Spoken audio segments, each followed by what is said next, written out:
El día de hoy aprenderás sobre los postulados acerca de los ángulos. Hoy continuaremos hablando sobre la geomorfología, las placas tectónicas, los terremotos y los sismos. Hoy aprenderemos cómo usar el pasado reciente en francés, forma negativa y afirmativa. Hoy tendremos unas clases interesantes. En matemáticas aprenderemos cuáles son los postulados de los ángulos. En sociales continuamos conociendo la geomorfología, las placas tectónicas y los terremotos. Y por último, y no menos importante, en francés, el pasado reciente en forma afirmativa y negativa. ¿Están listos para aprender desde casa? Bienvenidos al cuarto grado de secundaria del año 2020-2021. Es cierto que las rectas paralelas no se cortan. Basta buscar rectas paralelas en cualquier libro o página de internet para encontrar una definición de la siguiente forma. Se denominan rectas paralelas a las líneas que mantienen una equidistancia entre sí y que, aunque prolonguemos su trayectoria hasta el infinito, nunca en ningún punto sus trazos pueden bifurcarse, es decir, tocarse o encontrarse. Es decir, entre ambas líneas se establece una relación de paralelismo. Esta es la definición que se da siempre por cierta, al menos en un ambiente, no demasiado técnico. ¿Y está mal? No exactamente. Para responder a esta pregunta tendremos que viajar hasta los inicios de la geometría. En la antigua Grecia, los griegos conocían un único tipo de geometría, la geometría euclídea, nombrada así por Euclides, su máximo exponente. Este tipo de geometría se basa en construir toda la geometría sobre 5 postulados básicos que veremos más adelante. Los 4 primeros fueron aceptados por casi todo el mundo, sin embargo, el quinto fue menos usado y algunos matemáticos pensaron que realmente no era necesario, con lo que empezaron a crear otros tipos de geometrías en los que ese quinto postulado no se utilizaba. En fin, el quinto postulado se conoce como el postulado de las paralelas. Mucho más adelante, con la matemática más avanzada, ya en el siglo XIX, se empezó a pensar en otra forma de enfocar los conceptos geométricos, estudiar la invariancia de ciertas propiedades bajo diferentes tipos de transformaciones matemáticas.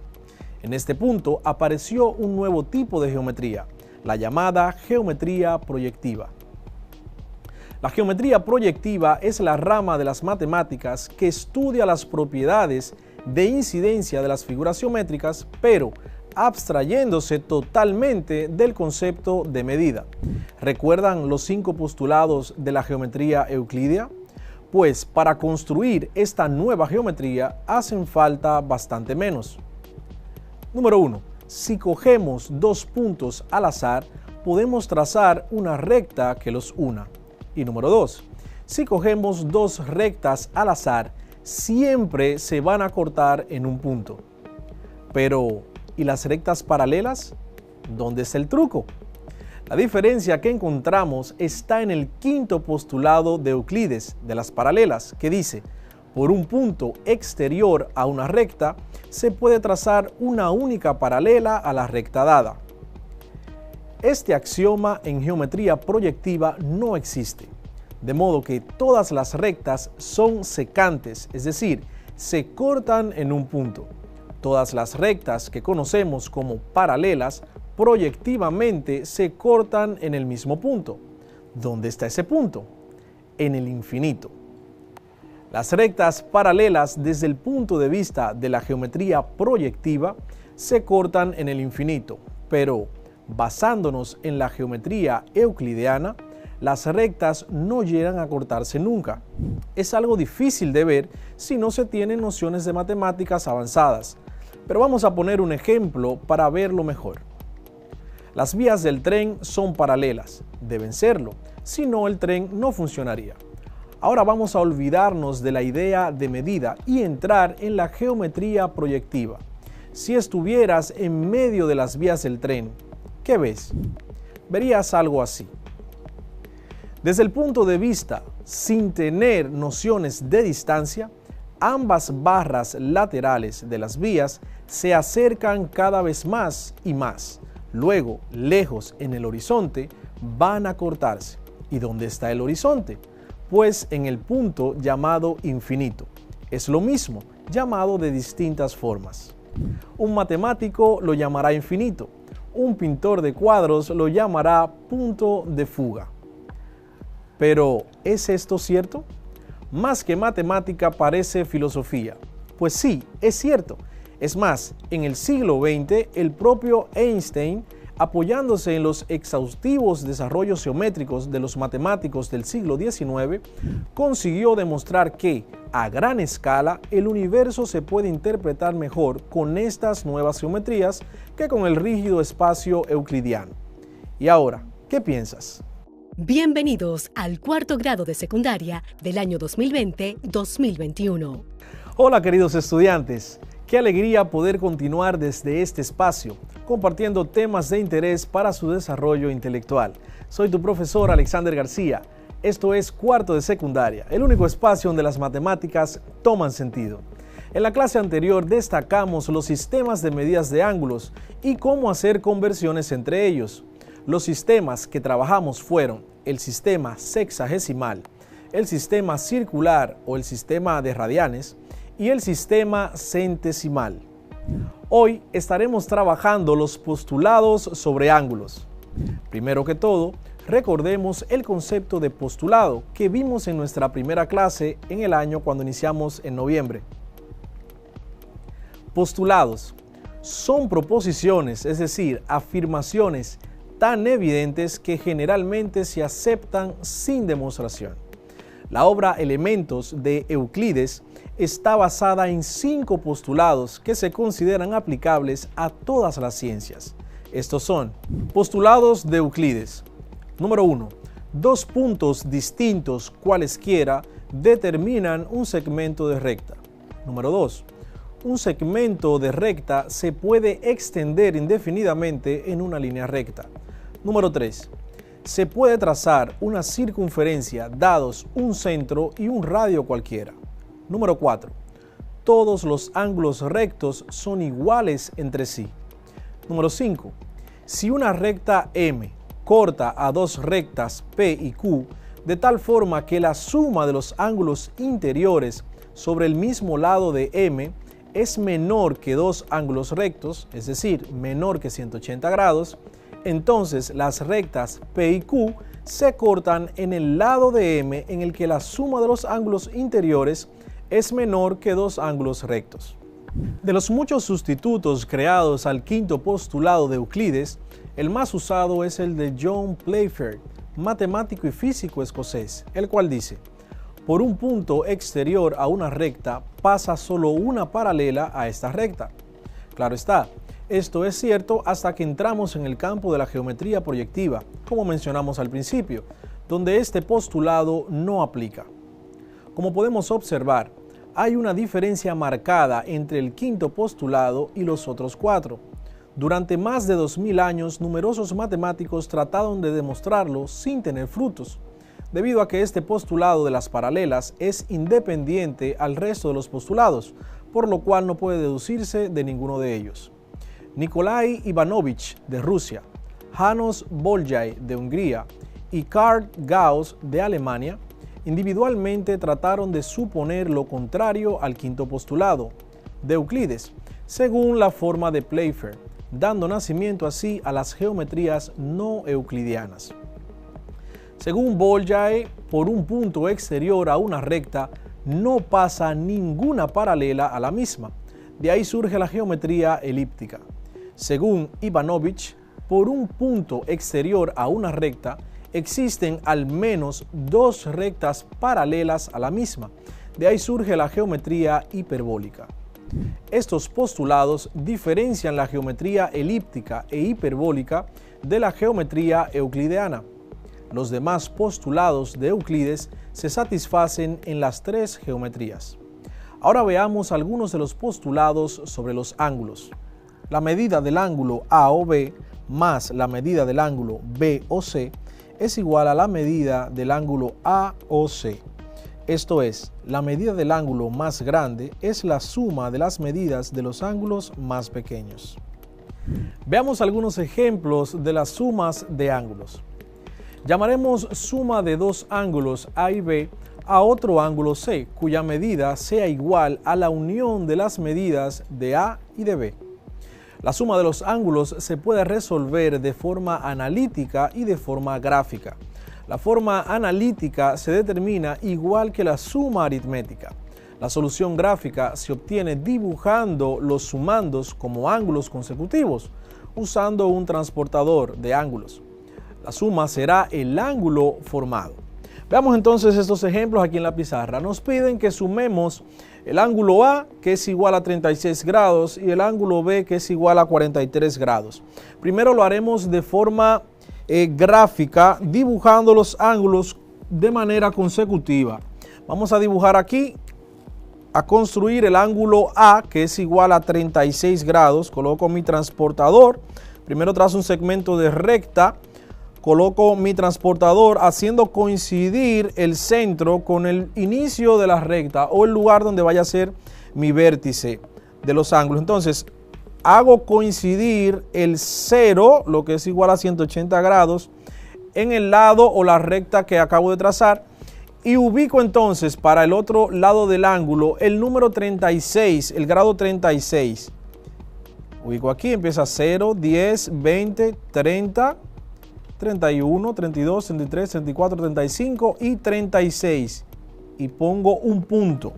Luego de poner este punto simplemente trazo una recta desde el vértice hasta el punto marcado donde dice 36 grados. Vamos, un momentito. Trazamos esa línea hasta el punto marcado.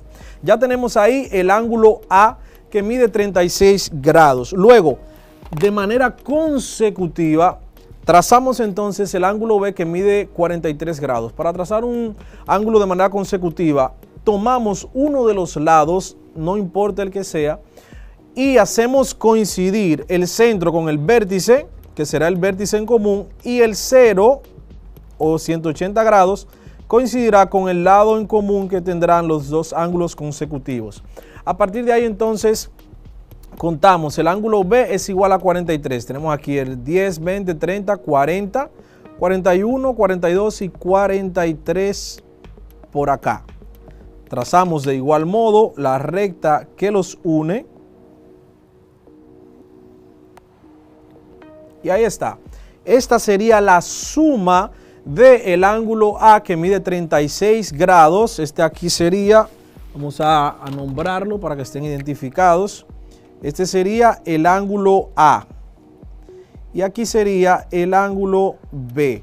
Entonces, este es el ángulo A, que mide 36, y este es el ángulo B, que mide 43. Entonces, la unión de ellos dos sería la suma, que en total sería igual, si lo podemos medir con el mismo transportador, tendríamos un total para esta suma de 79 grados. Entonces, el ángulo resultante, vamos a ponerlo por aquí, vamos a poner ángulo R, ángulo resultante, igual a 79 grados. Esa es la forma gráfica de resolver la suma de los ángulos. Veamos de inmediato la forma analítica, que como dijimos es tan sencillo como hacer una suma aritmética. Sería entonces el ángulo A igual a 36 grados más el ángulo B igual a 43 grados. Por tanto, el ángulo resultante, vamos a nombrarlo R, ángulo R, será igual a sumar 36 más 43 para un total de 79 grados.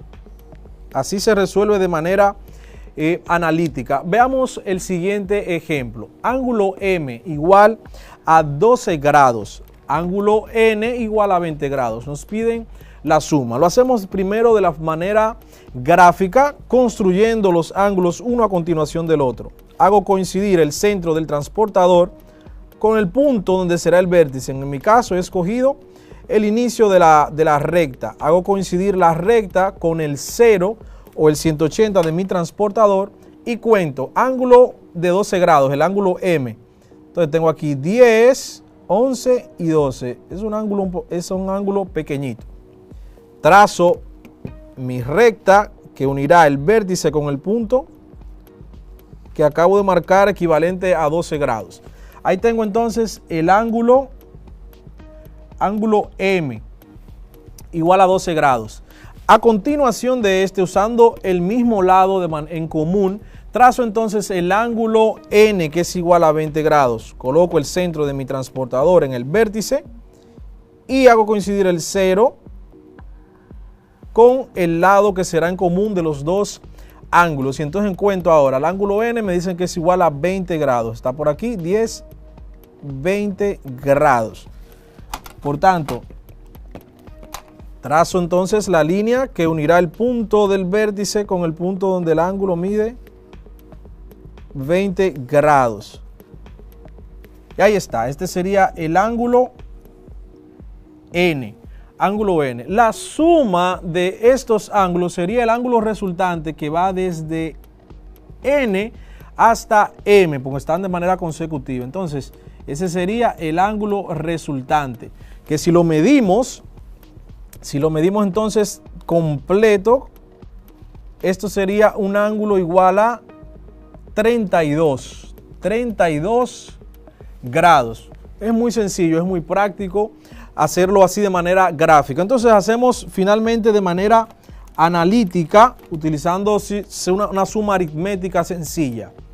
El ángulo M igual a 12 grados más el ángulo N igual a 20 grados. El ángulo resultante será igual a 12 más 20, que nos da un total de 32 grados.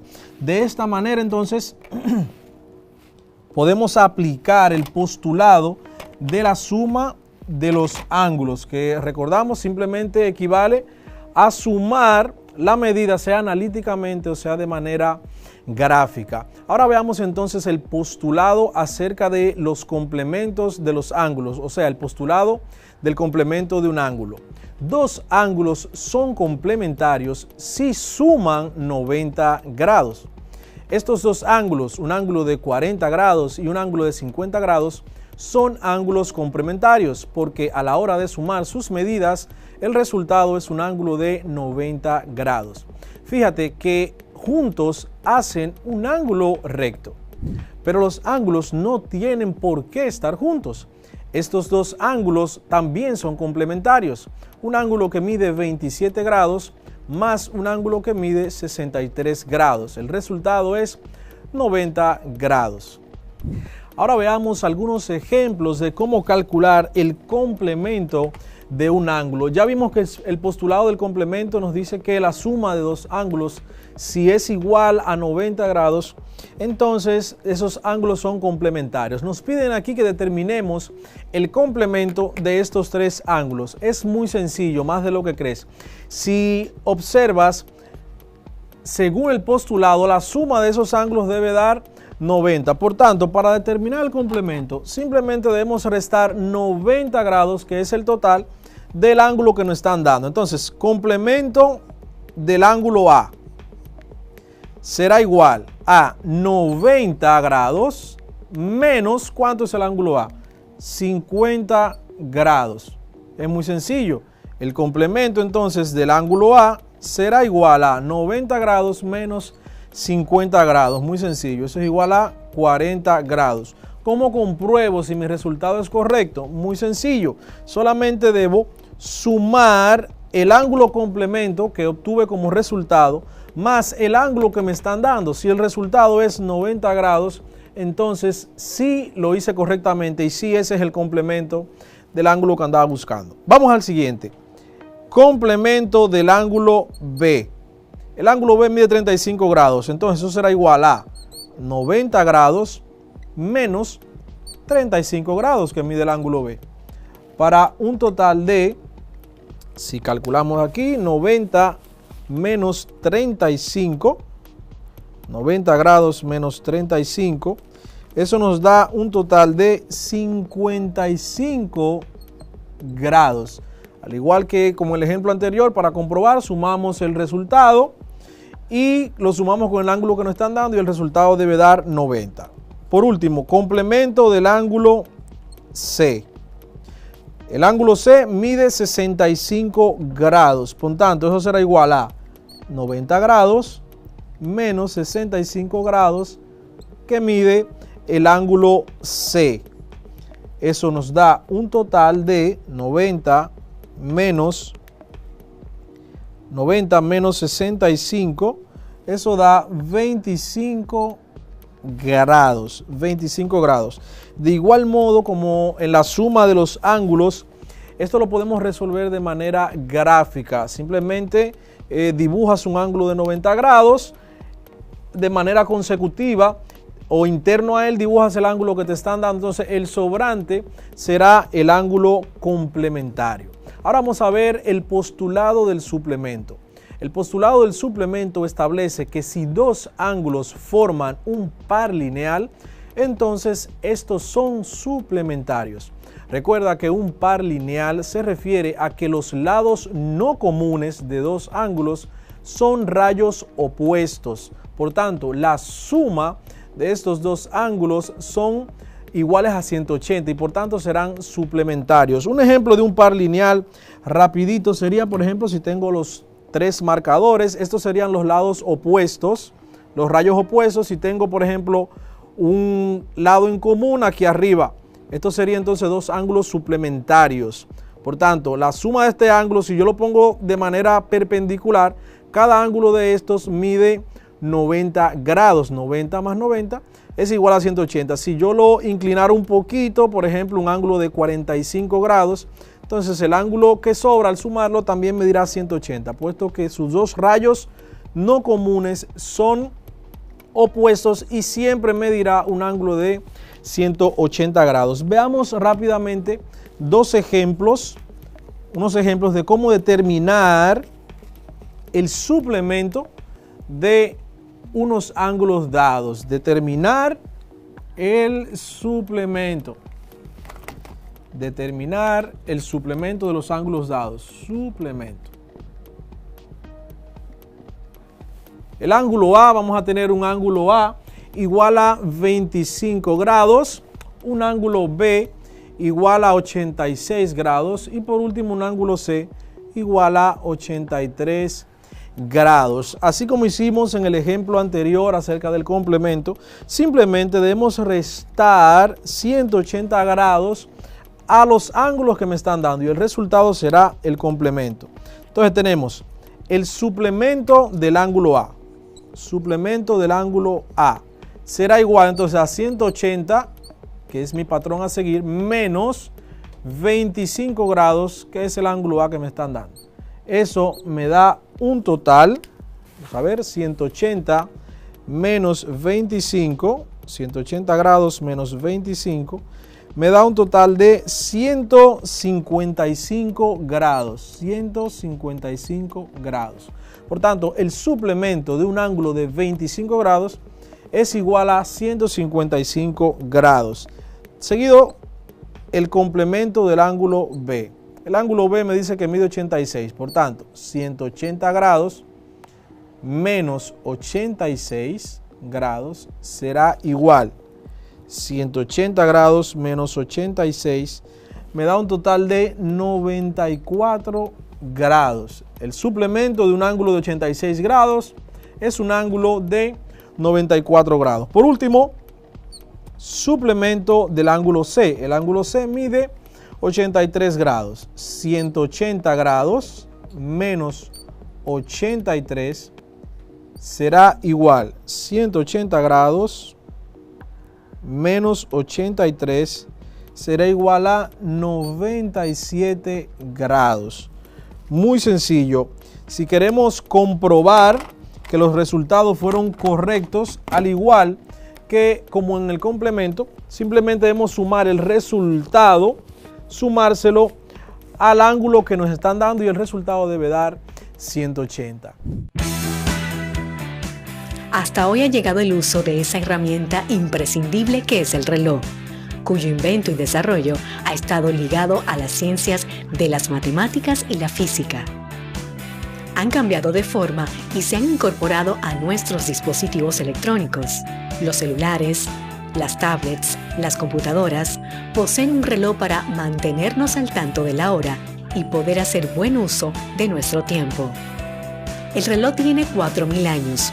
El primer reloj fue la observación de la posición del sol en el cielo, pero los egipcios inventaron el reloj de sol, que utiliza la sombra sobre una escala que indica la posición solar en el transcurso del día, e hicieron también el reloj de agua. Los europeos hicieron el reloj de arena. Ya para 1290 se inventaron los relojes mecánicos con hilos y pesas que hacían girar las manecillas. Christian Huygens, un matemático, físico y astrónomo holandés, hizo el primer reloj de péndulo. Después de ganar gran reputación con su análisis sobre el reloj de péndulo, brillante estudio matemático sobre la dinámica pendular.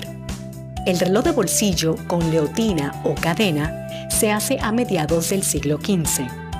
En 1812 se hizo el primer reloj de pulsera para la reina Caroline de Nápoles.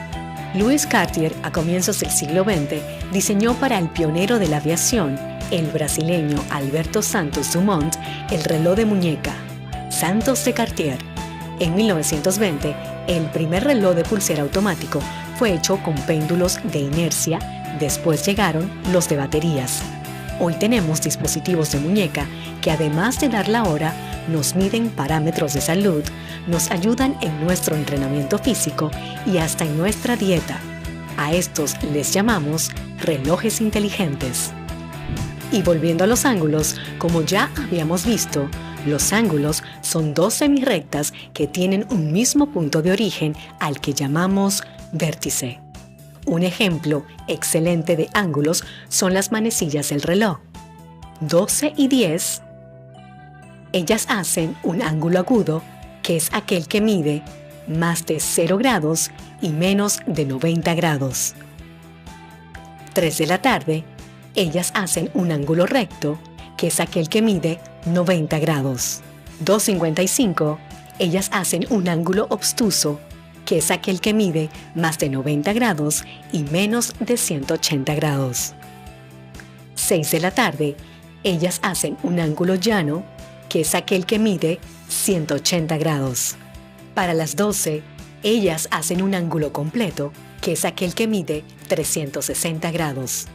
Podemos ver ángulos en todas partes. Basta con observar para ver lo útil que es el conocimiento de los ángulos. Ahora me gustaría que hiciéramos un ejercicio e identifiquen el tipo de ángulo que ves en pantalla. Aparecerán 3 relojes. El primer reloj tiene las 10 de la noche. ¿Qué ángulo representa? ¿Qué tipo de ángulo marcan las agujas del reloj? A ver.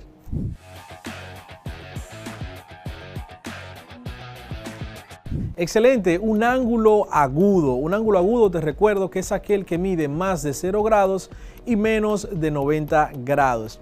Ahora vamos al siguiente. Vemos un reloj que marca las 3 en punto. ¿Qué ángulo representa? Este es el más sencillo.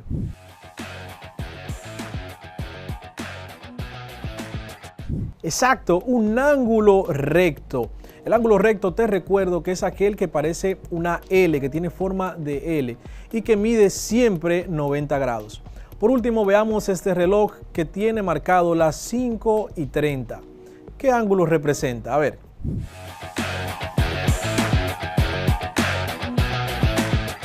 Excelente, es un ángulo agudo también, igual que el primero, aquel ángulo que mide más de 0 grados y menos de 90. De esta forma llegamos al final de la clase de hoy sobre los postulados de los ángulos.